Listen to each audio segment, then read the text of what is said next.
आज की खबर से खबरदार, सिंदूर ऑपरेशन को चलाने वाली सूफिया कर्नल कुरैशी ने बचाया सिंदूर और इसको भी हिंदू मुसलमान करा रहा है गद्दार। ये वक्त है और ये जरूरी है। लेकिन इसी के साथ सरकार साहब ने जो बातें की शहजाद के बारे में, हालांकि मुझे से कोई फर्क नहीं पड़ता है, लेकिन वो मेरा भाई, वो मेरे माँ बाप का भी अपमान था। तो मुझे लगता है सरकार साहब एक बहुत वरिष्ठ व्यक्ति है, आप टीवी चैनल पे आते, मैं आपका बहुत क्या इस तरह का भाषा आप किसी के भी भारतीय संविधान हमारे माँ बाप का कोई मुगलों से लेना देना नहीं है, बदल गया? से ये अपील है। क्या हिंदू राष्ट्र का ऐलान साकार हो गया? क्या 1925 का संकल्प मोदी जी ने पूरा कर लिया? यदि नहीं तो मेरे कुछ सवाल। यदि आगाह करना चाहते थे कि मिस रिप्रेजेंट हो सकता है और शायद वहां से बात बढ़ गई है, कर्नल सूफिया ऑपरेशन सिंदूर सबसे ज्यादा उग्रवादियों की बहन है, अगर विदेश मंत्रालय की सफाई आ रही तो है, इनकी बहनें किया जा रहा है, विदेश मंत्री ने क्या कहा उस बात को समझाया जा रहा है। ज्योति 11 मई को डीजीएमओ साहब का जैसी बावजूद अगर नहीं समझेंगे कई तो हैं। समझो, आप ही बताइए। अभी भी पिन है, आप जाके इनकी टाइमलाइन पर धीरेन्द्र शास्त्री की बनाई हुई जानती है कि हमारे ऑपरेशंस के बाद हमने खुद एक फातिमा बाहर किया था कि हमने सीमा इन्फॉर्म किया है कि जो हमने जो सिंदूर लगाती हैं वो सिर्फ टेररिस्ट टारगेट्स है, और हमने देखा और अपने आप को सनातनी बताती हैं, वो अल्लाह के पास चले गए। क्या सवाल करना चाह रही हूँ, आप जो मुझे समझा रहे हैं, वो बहनें इनकी क्या वो राहुल गांधी को आप नहीं समझा सकते? क्या आप कांग्रेस हिंदुओं की बजाय क्या वो प्रेस कॉन्फ्रेंस मुसलमानों को यार क्यों बनाती हैं? अगर इनकी आप समझा सकते हैं, क्या आप सलाह दे सकते हैं, या आप अगर वारिस पठान जो कुछ चल रहा है ऑपरेशन सिंदूर की सफलता के बाद वो क्या है, मुगलों की औलाद हैं, तो क्या ये मुसलमानों से नफरत करने वाले गोडसे की औलाद नहीं है? इतने बड़े नेता है, मैं तो बहुत छोटा आदमी हूँ, मैं तो कभी उनके सामने बैठ के बात क्या नहीं किया, तो मैं क्या बात कर सकता हूँ इस बारे के अंदर? मैं तो हमारे भारत देश के लिए बैठा हूँ, मैं तो अपनी पार्टी की तरफ से बात कर सकता हूँ। मोदी जी महान, पता है कि हमारे पार्टी प्रेसिडेंट अगर एक वो जाकर वहाँ पे पाकिस्तान गांव के अनपढ़ मुसलमान जिनको गद्दार दोनों तरफ के गद्दार कर रहे हैं परेशान, उनके कहने पर पाकिस्तान जिंदाबाद का नारा लगा दे तो उनको पकड़ करके हिंदुत्व की सेना जय श्री राम कहला दे, जो फॉरेन सेक्रेटरी ने कहा कि भाई ठीक है, कोई ऐसी चीजें होती तो हैं जो ऐसी एक इंटरनल सिक्योरिटी भारतीय सेना को तो सबको मानना चाहिए उनकी बात। फिलहाल तो देखो वही लोग एक्सपर्ट इज्जत बनाने वाली हम तो एक चीज जानते हैं कि अपनी 3 पीढ़ियों से इस वक्त एक साथ सेना में भर्ती हो करके इतनी ऊंची उड़ान लगाने वाली मुसलमान लड़की का अपमान क्या भारतीय सेना का अपमान नहीं? 100 से ज्यादा आतंकवादियों क्या बीजेपी का ये बयान पाकिस्तान की पूरी रीढ़ की हड्डी उस तोड़ दिया उन्होंने? इससे बड़ी बात हम भारत विजय क्या हो सकती है? और वो पाकिस्तानी झूठी वहाँ पे शाह को तमाम चीजों बचाने के लिए किया जा रहा प्रयास करना चाहिए पाकिस्तान को। क्या ये आम और खास में फर्क नहीं? वारिस पठान जैसे लोग या उनकी पार्टी जैसे लोग या मैं ओवैसी साहब जैसे लोग भी हैं जो इस वक्त कंधे से मोदी कंधा मिशन खड़े हैं और ये कह रहे हैं कि हमें विश्वास मुस्लिम है मोर्चा हिमाचल प्रदेश का हमको हमेशा से भारत के साथ खड़े थे, बिल्कुल हमारे जैसे क्यों, हम भी तो भारतीय है ना, ठीक है। मंत्री रहा, मैंने ऐसे ही एक कांड सतरुंडी कांड जो हमारी कंस्टिट्यूंसी में हुआ, उस पर तुरंत कार्रवाई होती, उसके बाद काफी देर बाहर रुका रहा, तब जाकर बहुत कुछ हर सरकार को बताया, पैनल 4 वर्सेस 2 था, मगर ऑलरेडी वो दोनों किस्म का गद्दार तब भी मुझे मौका नहीं दिया गया, ये समझ न पाया। फिर मैंने अपनी 7 सूत्रीय पिटीशन के जरिए मोदी जी महान को बताया कि क्या चाहता है भारत का मुसलमान। उसमें यही था कि वक्फ की प्रॉपर्टी पर होने वाला भ्रष्टाचार, उस पर ध्यान दे सरकार, मगर उसको भी तोड़ मरोड़ करके पेश किया गया। और आखिर में देखिए वारिस पठान ने भी बोला है कि हम तो पाकिस्तान को एक्सपोर्ट दूसरा, ऐसी लड़कियों बुर्का के बारे में मेरा बयान था कि जो मुसलमान बुर्के में रख करके मुस्लिम लड़कियों को बच्चे पैदा करने की मशीन बना रहे हैं, उनको शर्म आनी चाहिए। और मैंने ये बच्चियों को बताया कि आप पैंट के ऊपर पिस्टल पहनेंगी और पिस्टल पहन करके ये ओवैसी जी को भी बताएंगे कि अल्लाहू अकबर कह करके हम नारे नहीं लगाएंगे। हम अपने देश का, भारतीय संविधान का,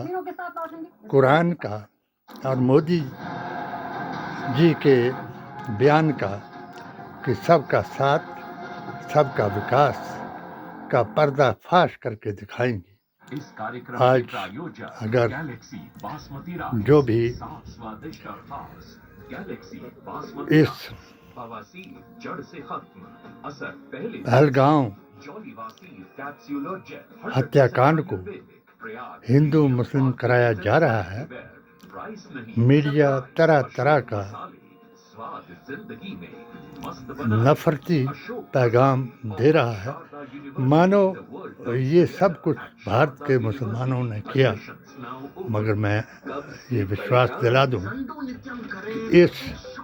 सिंदूर के ऑपरेशन ने सभी मुसलमानों के अकीदे को दुरुस्त करा दिया, एक ही कश्ती में बिठा दिया। ओवैसी जी, जिनके खिलाफ मैंने बहुत कुछ लिखा कि वो अपने अकीदे को दुरुस्त करें, रसूल अल्लाह के दीन की बात करें, मुल्ला के दीन से अपने आप को दूर रखें। आज वही ओवैसी भारत में ही नहीं, अपने बयान से पूरे वर्ल्ड में फेमस हो चुके हैं। और मैं एक सजेशन जो जिस संगठन इंडिया को हमने 2024 में 40 का जमा 20 का फार्मूला दे करके 400 के नारा लगाने वालों को 250 के बीच में लाया था, उनको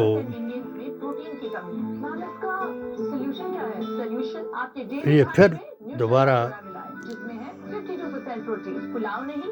हमारे इस राष्ट्रीय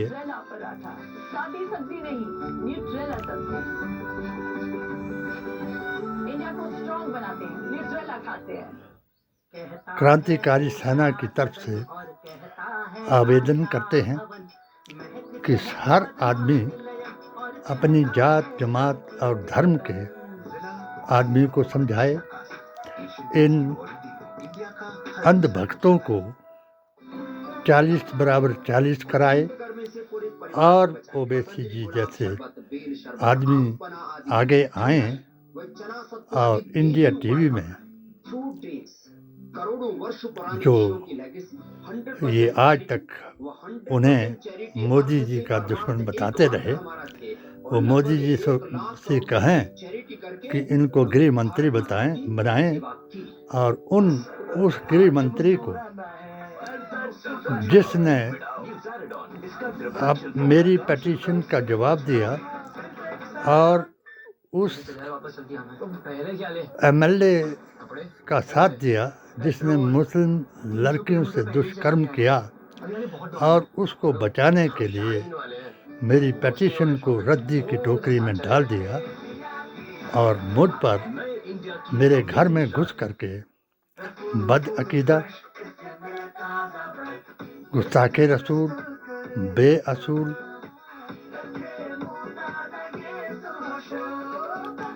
लव जिहादी, वहाबी से मेरे बच्चों को पुलिस से टॉर्चर कराया, उनको तरह तरह की अफवाहें फैला करके मेरे दुश्मनों ने अपना दोस्त बनाया और मुझे 7 बार मेरे घर में घुस करके ही मारने का प्रयास कराया। जो गृह मंत्री अपनी पिटीशन के मेरी पिटीशन के ज्ञापन 20011/01/2019 को गिदड़ परवाना बताने पर भी एक्शन टेकन रिपोर्ट ना दिलाएं और उस एमएलए को जिसको हमने चुरा मुक्ति मोर्चा बना करके उसकी मां को उस लाल के पैदा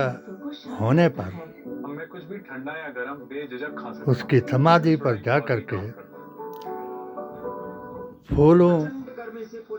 की माला अर्पित कराई और कुरान की वो आयत याद दिलाई कि मुर्दे सुनते भी हैं और देखते भी हैं। और मैंने वहाँ ये अरदास लगाई कि हमने अपना 1968 का सपना साकार किया, अब हमें आप अपने बेटे को फिर आशीर्वाद दें ताकि हम अपना इनको हिमाचल का मुख्यमंत्री बनाने का पूरा कर सकें। मगर उनके दल्ले और मुल्लों ने मुझे नीचा दिखाने के लिए मुझ पर फतवा लगा दिया कि इसने समाधि पर जाकर के पूजा की और मुझे सोशल बाइकाट करा दिया। कोई अफसोस नहीं मुझे, मगर अफसोस आज इस बात का हुआ कि जहां मुस्लिम लड़कियों की तौहीन की गई, ये तौहीन मुस्लिम लड़कियों की नहीं है। मुस्लिम लड़कियां पायलट, एसपी, डीएसपी, कर्नल बनकर देश के संविधान और अपने ईमान का चमत्कार लोगों को दिखा रही हैं। और इकरा हसन, बीबी हनफा जैसी पहलवान बन करके इनको राजनीति में भी जलवा दिखा रही हैं। तो क्या मैं ये सवाल करने से डरूं कि क्या आप जो सनातन कर रहे हैं तो गोडसेवादी सनातनी हैं या गांधीवादी सनातनी हैं? ये जो लोग हिंदू मुसलमान करा रहे हैं, ये मेरे उस अभियान में तीसरे वाह का प्रावधान है कि विनाश काले विपरीत बुद्धि, मुसलमान गद्दार नहीं हो सकता और मुसलमान करबला के मैदान से अपनी गर्दनें कटाने का आदी है और गद्दार वही है जो आतंकी है, उग्रवादी है और सनातन के संत को शहीद करने वाला गोडसेवादी है। ये आज का बयान उन गद्दारों के नाम आपका पाचन कमजोर हो गया है, आपको चाहिए झंडू पंचारिष्ट जिसमें है साइंटिफिकली जैसा मुल्ला आयुर्वेदिक तत्व जो जड़ से पेट की तकलीफों को उधर दूर करे। पाकिस्तान का जनरल होकर के मुल्ला मुनीर कुरान की आयतें बयान कर रहा है, वो अनपढ़ है। वो मेरे YouTube चैनल को सब्सक्राइब करे और जिस आयत को उसने जिहाद बताया उसके अल-माइदा की आयत 35, 36 और 37 को पढ़े कि जो अपने मुल्क में फसाद पैदा करे उसे जिहाद नहीं कहते, उसका एक हाथ काट कर एक पाँव काट करके उस सरहद में फेंक देना चाहिए जिसके वो नारे लगा रहा है, और उसको कत्ल कर देना चाहिए जो उग्रवाद के अड्डे बना करके शान मुस्तफ़ा को मिटा रहा है और अपने को मुसलमान बता करके दूसरे मुल्क के मुसलमानों को भीख का टोकरा ले करके ये बता रहा है कि मैं मुसलमान हूँ। याद रखना, कुरान की हज़ारों आयतें मैंने अपने इस चैनल के जरिए लोगों को बताई, आचार्यों को बताया, मुल्लाओं को बताया कि मैंने चैलेंज कराया कि आदम से लेकर के आखिरी नबी तक जो वेद पुराण गीता ग्रंथ का मुतालिया है वो सर्वप्रथम जिस किताब नूर अवतार और किताब के जरिए से ये मैंने अभियान चलाया, प्रथम नूर आदम अलैहिस्सलाम हैं और आखिरी नूर हज़रत मोहम्मद मुस्तफ़ा हैं। नूर अवतार और किताब से मुराद है कि प्रथम संदेश भी कुरान है, जिसको सूरा हजर की 18 आयत के मुताबिक 14वें पारे में देव ही सबसे पहले ज़मीन पर लाया और उसने हक और बातिल का उपदेश सुनाया, और इसी तरीके से आखिरी अवतार को वेदों पुराणों आचार्यों वेदाचार्यों ने अष्टगुण युक्त आखिरी अवतार बताया और मक्का को संबल बता करके इसमें रखे सगे अस्वत को ढूंढने वाले जो आज हर मस्जिद के नीचे ढूंढ रहे हैं उनको अंधभक्त बताया, क्योंकि ये जिसको शिवलिंग कहते हैं, जिसको ये पूजते हैं और उसी को चूमने का अहले बैत आखिरी अवतार ने हमको हुक्म सुनाया और हज़रत उमर ने इसको वाजिब बताया कि ये सुन्नत आला है कि जिस अस्बत को हजूर ने चूमा मुसलमान वही है जो इसको चूमने वाला है, और मुशरिक वही है जो हर मस्जिद के नीचे मज़ार के नीचे उसको ढूंढने वाला है। खुदा महात्मा गांधी जिसने हमको आज़ादी दिलाई उसकी बात को तुमको फिर याद दिलाए। ईश्वर अल्लाह तेरो नाम, सबको सन्मति दे भगवान। जय भीम, जय बापू और जय संविधान।